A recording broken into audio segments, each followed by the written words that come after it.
الله وبركاته. نحمده ونصلي ونسلم على رسوله الكريم أما بعد. Alhamdulillah jemaah salat subuh yang dimuliakan Allah. Kita lanjut ngaji kitab As-Sunnah wal Bid'ah. Kita buka majelis kita dengan kirim Al-Fatihah untuk guru-guru kita. La hadratin Nabi Mustafa Muhammadin sallallahu alaihi wasallam wa azwajihi wa dzurriyyatihi ajma'in.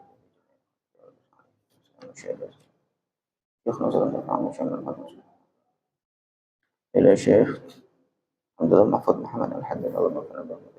الفاتحة. أعوذ بالله من الشيطان الرجيم. بسم الله الرحمن الرحيم. الحمد لله رب العالمين الرحمن الرحيم مالك يوم الدين. إياك نعبد وإياك نستعين اهدنا الصراط المستقيم صراط الذين أنعمت عليهم غير المغضوب عليهم ولا الضالين. Bismillahirrahmanirrahim.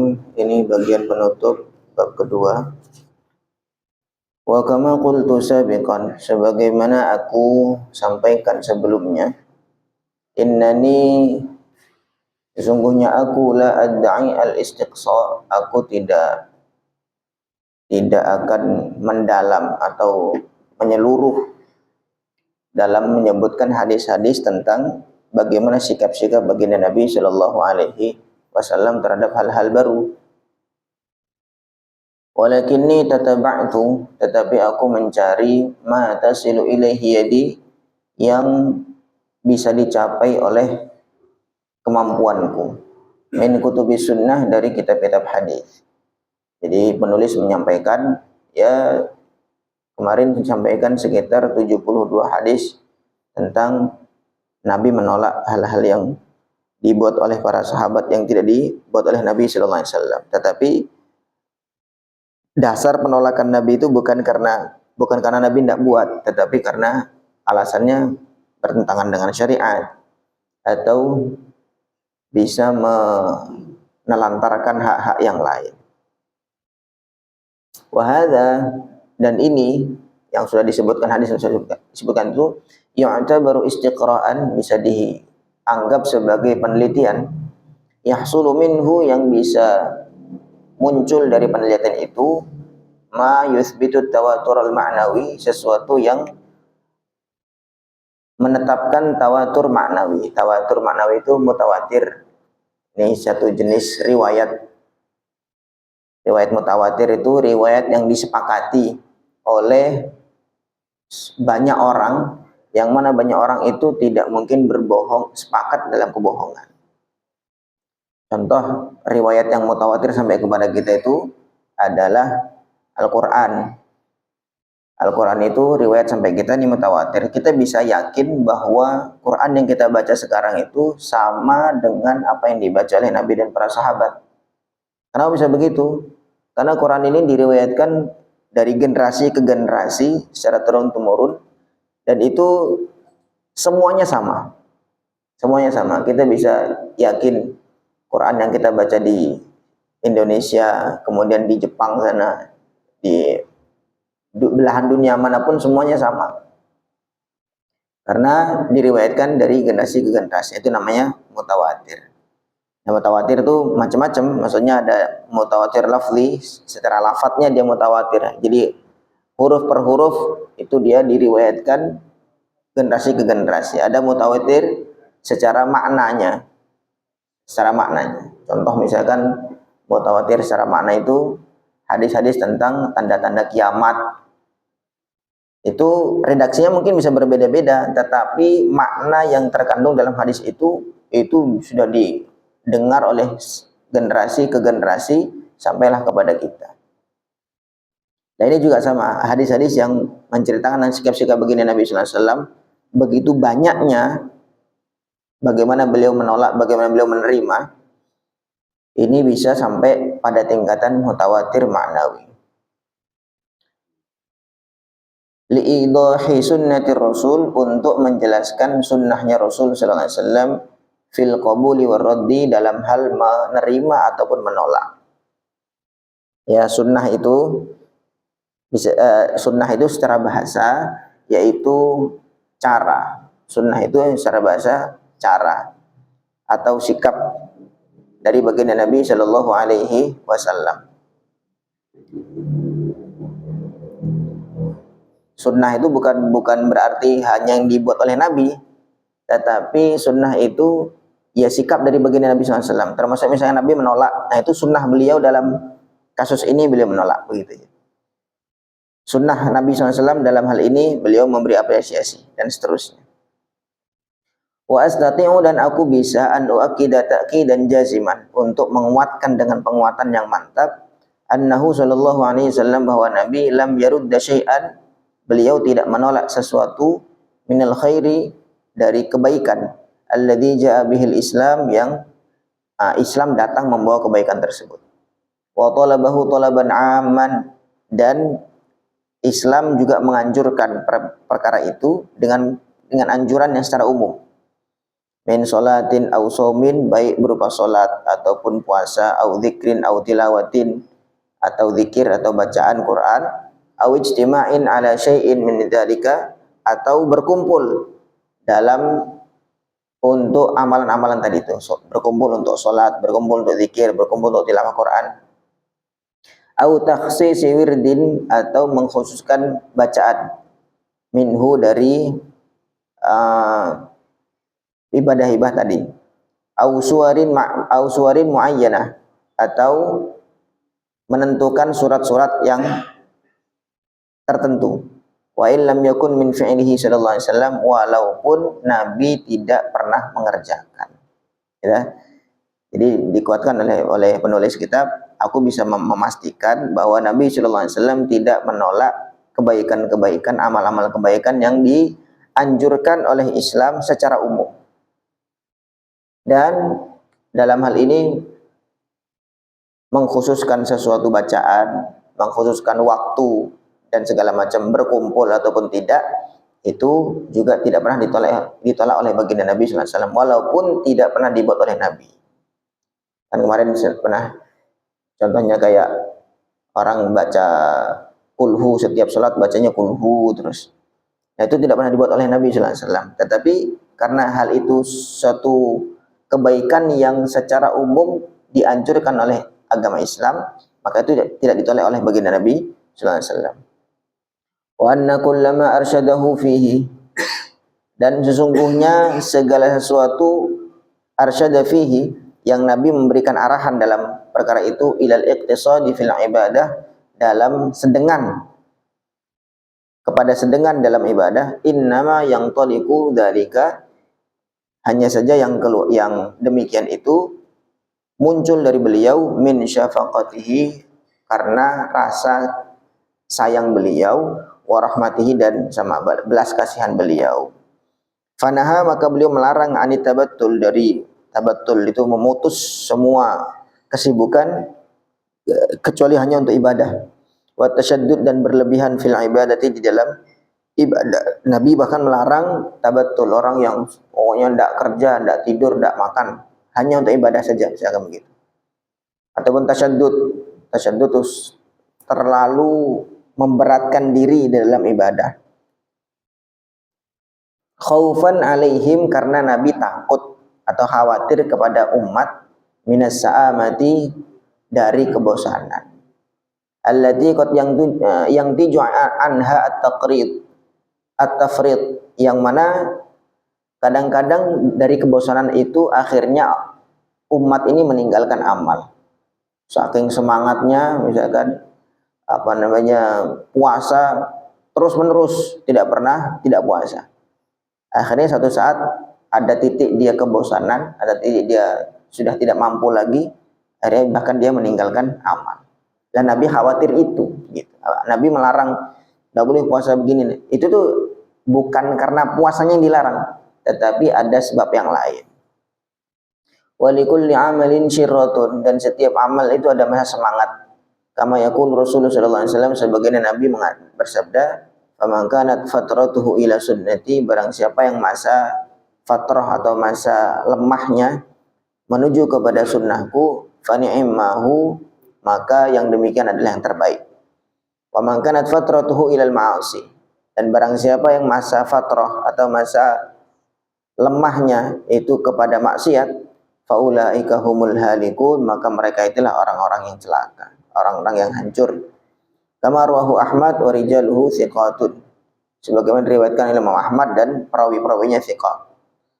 An Abdullah bin Amr, dari Abdullah bin Amr, waqad qalahu indama dzukira indahu qaumun. Jadi Abdullah bin Amr menyampaikan hadis tersebut ketika beliau mendengar satu kabar, satu cerita, gitu. Qaumun yajtahiduna fil ibadati, ada satu kaum, satu kelompok yang bersungguh-sungguh betul dalam ibadah, ijtihadan syadidan, dengan kesungguhan yang sangat. Kemudian beliau menyampaikan hadis Nabi tadi, likulli amalin syirrah, ya. Faman kanat fatratuhu ila sunnati fa ni'mah, dan seterusnya. Waqad qalahu wa akhrajahu Tabarani aydan, dan juga hadis tadi diriwayatkan Imam Tabarani.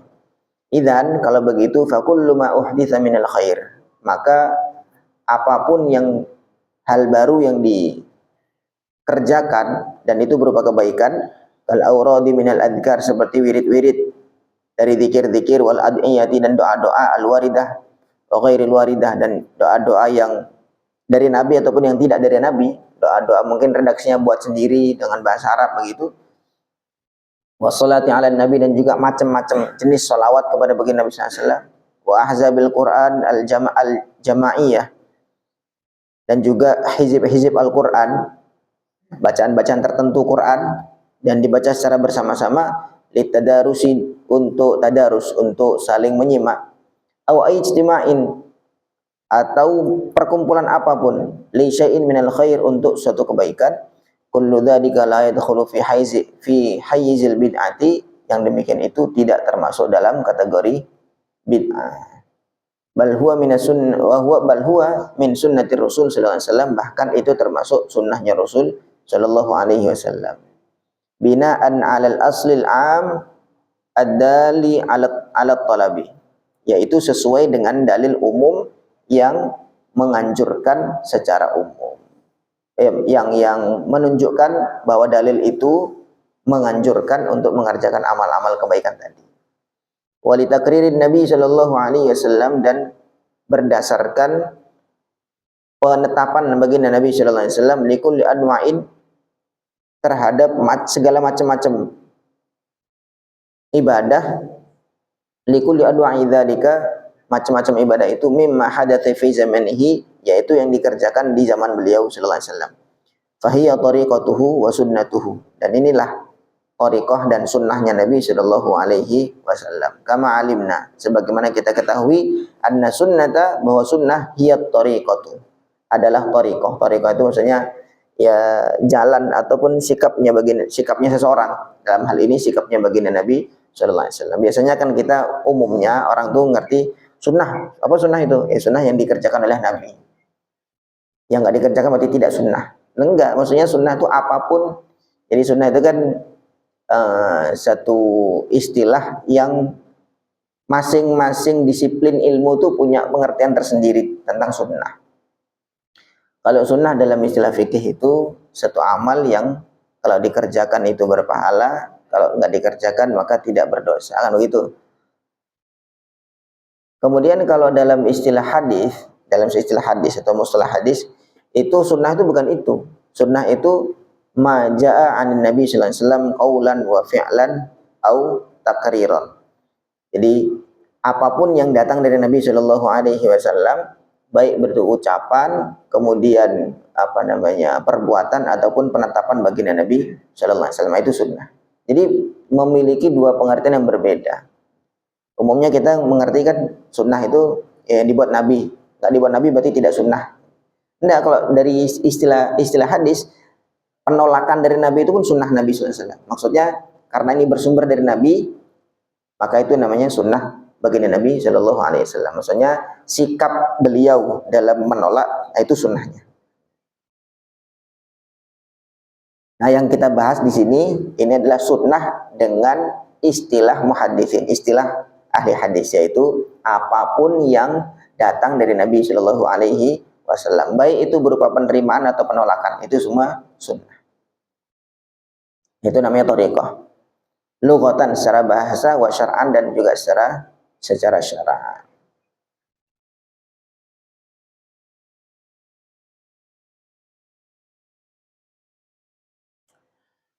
Allah wa huna nuqarrir, dan di sini kita menjelaskan anna kulla lafzatin, bahwa setiap lafaz ja'at fi kalamillah wa kalami Rasulullah SAW, dari kalam Allah, dari Al-Qur'an ataupun hadis, fala yuqbalu fi tahdidiha illa ma haddahu syari'.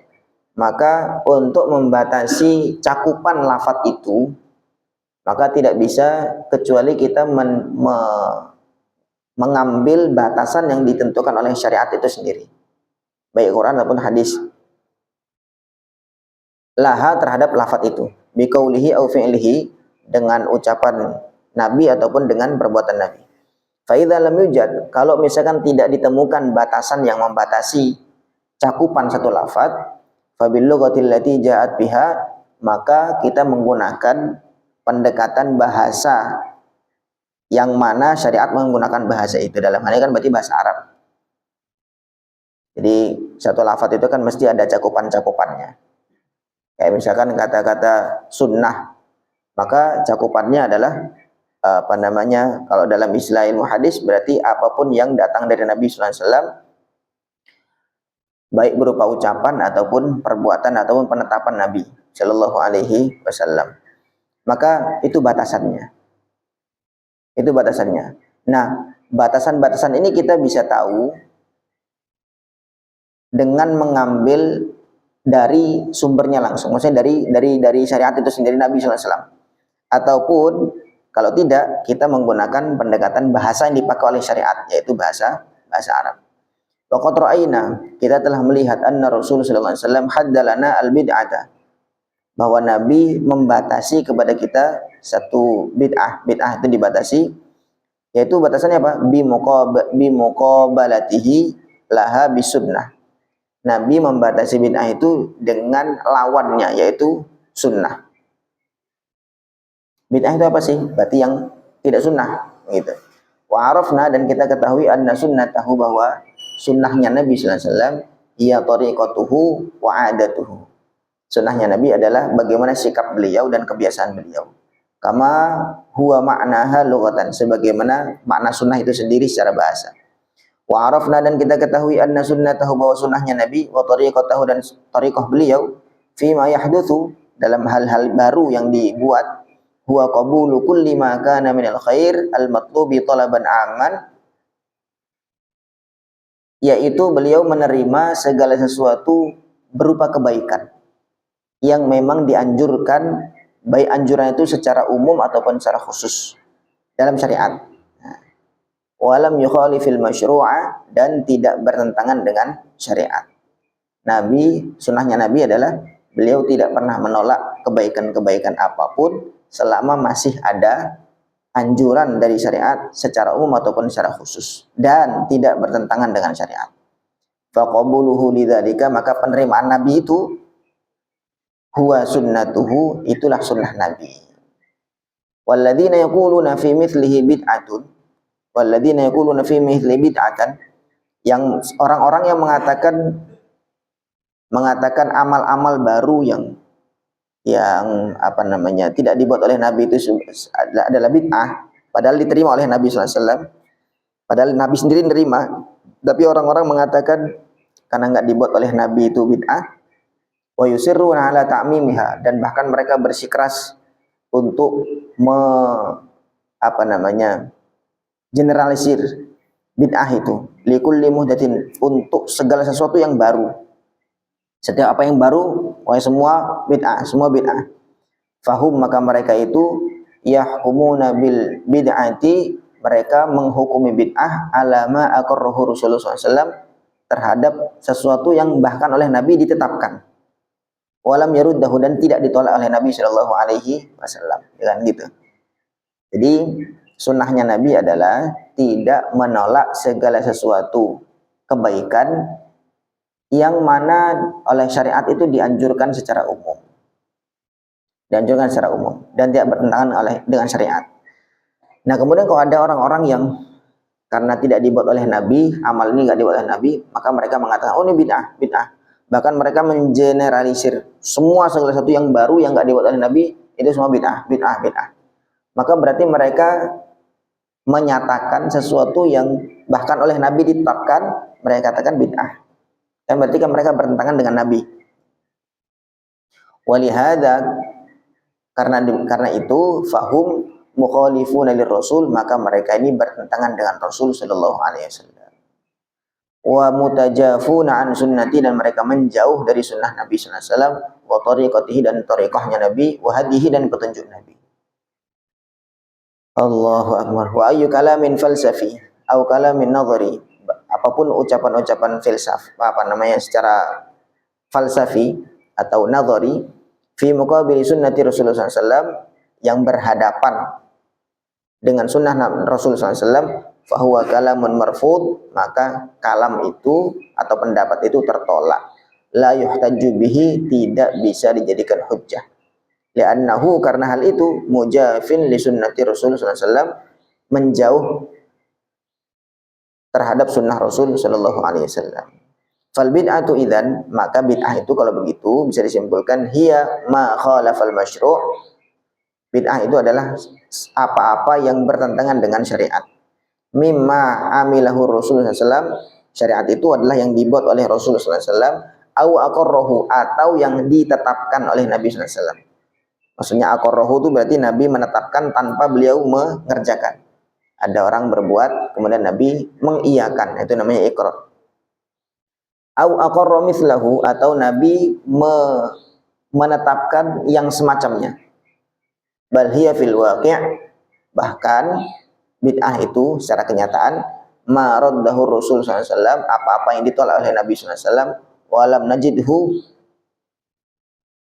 radda syai'an, dan kita tidak mendapati Nabi menolak sesuatu minal khair, yang merupakan kebaikan, illa ma ya'bahu syar'uhu, kecuali apa-apa yang ditolak oleh syariat Nabi sallallahu alaihi wasallam. Wa tamna'uhu qawaidu syari'atihi bi itlaqin, dan ditolak oleh kaidah-kaidah syariat baginda Nabi sallallahu alaihi wasallam. Kasujudi li ghairillah, contohnya misalkan sujud kepada selain Allah, wa ta'abbuda bima lam yashra', dan juga contohnya misalkan beribadah, berbuat satu ibadah yang mana syariat tidak membuat syariat itu.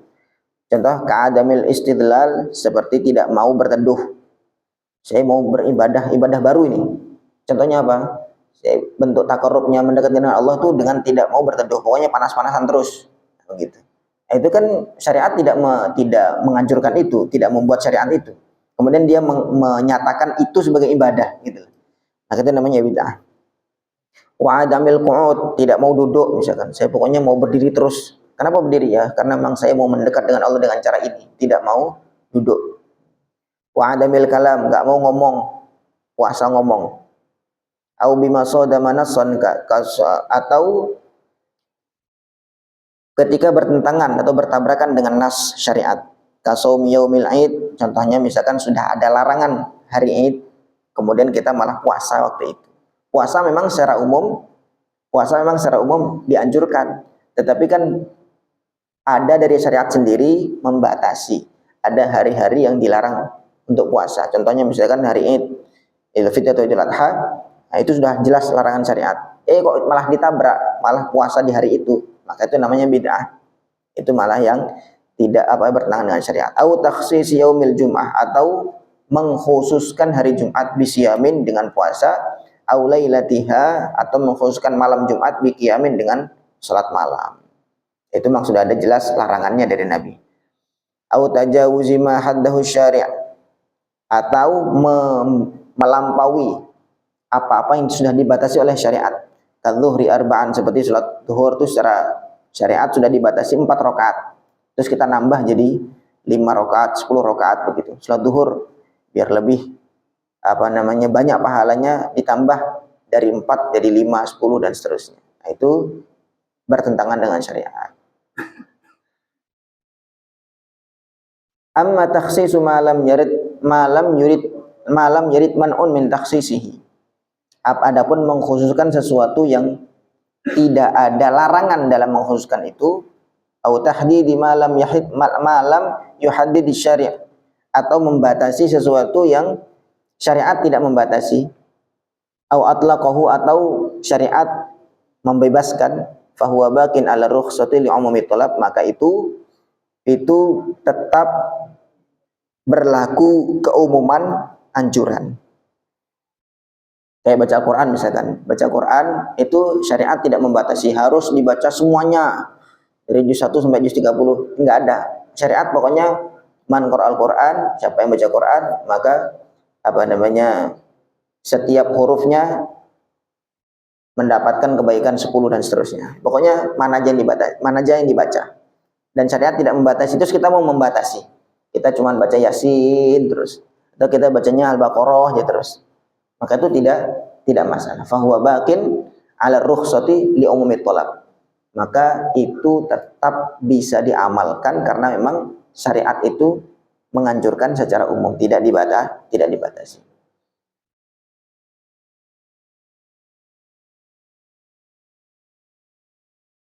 Wallahu a'lam. Jadi gitu ya. Jadi pengertian bid'ah ini kalimat-kalimatnya diulang-ulang begitu saja.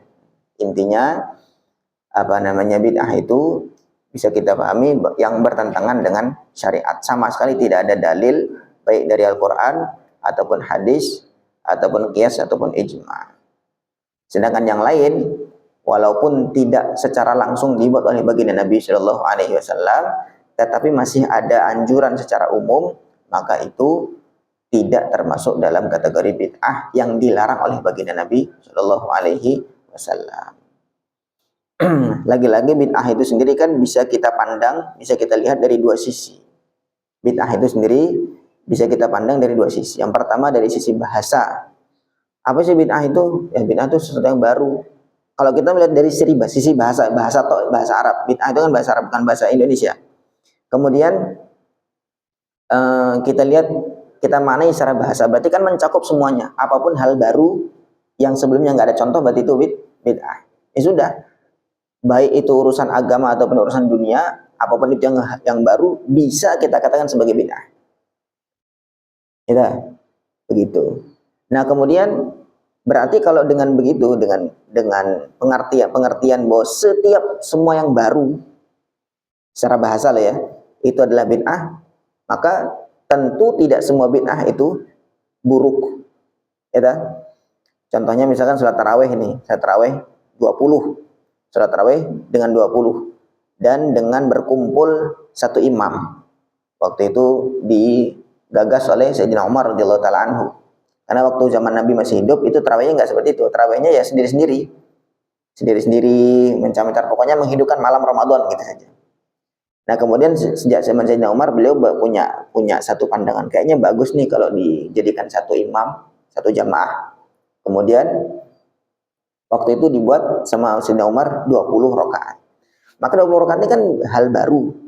Kemudian jamaah dengan salat tarawih itu kan juga hal baru. Maka bisa dikatakan sebagai bid'ah. Tetapi apakah bid'ah itu tercela?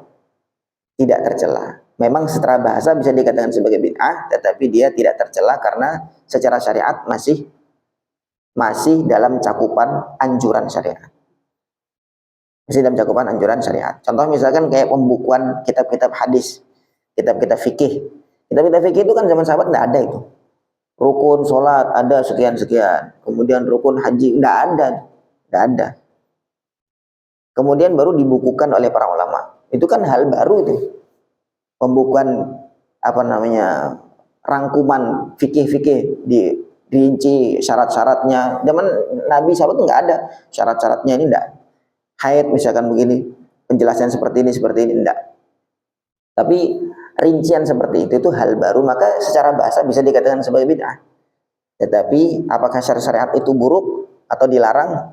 Maka ditimbang lagi secara syariat, bertentangan atau tidak. Kalau bertentangan maka ditolak, kalau tidak bertentangan maka tidak ditolak. Gitu. Nah, kemudian yang kedua, bid'ah lagi kita pandang dari sisi apa? Syariat. Kita pandang di sini. Sekarang bid'ah secara bahasa kita tinggalkan. Nah, sekarang kita mau lihat bid'ah ini secara syariat. Oh, bid'ah itu secara syariat apa? Sesuatu yang tidak ada dalilnya dari syariat, baik secara umum ataupun khusus, baik dari Quran, hadis ataupun ijma atau qiyas. Nah, itu kalau misalkan kita pengertian bid'ah secara syariat. Maka sesuatu yang tadi contohnya misalkan kayak taraweh tadi ya, atau misalkan pembukuan kitab-kitab fikih ataupun hadis tadi itu, maka kalau kita menggunakan pandangan yang kedua, cara pandang yang kedua, bid'ah secara syariat, maka pembukuan kitab-kitab fikih ataupun hadis tadi itu ya tidak dikatakan sebagai bid'ah. Gitu. Kalau kita mau lihat dari sisi syariat ya, tidak dikatakan sebagai bid'ah, tetapi masuk dalam kategori sunnah. Kenapa? Karena masih ada anjuran secara umum, yaitu belajar keilmuan. Rabbi zidni ilma, qul hal yastawil ladzina ya'lamun wal ladzina la ya'lamun, dan seterusnya. Pokoknya anjuran untuk menuntut ilmu. Jadi tadi itu kita memandang bid'ah itu mesti tepat dulu. Kita memandang dari sisi apa. Kalau dari sisi bahasa ya banyak sekali, bahkan semua hal yang baru ya secara bahasa dikatakan sebagai bid'ah karena itu baru. Kemudian kalau kita pandang dari sisi syariat, maka cara pandangnya adalah apapun yang bertentangan dengan syariat, nggak ada sama sekali dari syariat, maka itu masuk dalam kategori bid'ah. Tapi kalau masih ada anjuran dari sisi syariat, maka yo tidak masuk dalam kategori bid'ah secara syariat. Wallahu a'lam. Bisa dipahami nggak ini? Ini biar kita tidak begitu alergi gitu ya. Dikit-dikit ada kata bid'ah tuh kita langsung kayak wah, mengerikan. Nah, ya tidak, ternyata tidak. Jadi memang kita bisa pandang dari beberapa sisi. Ada yang mau bertanya mungkin?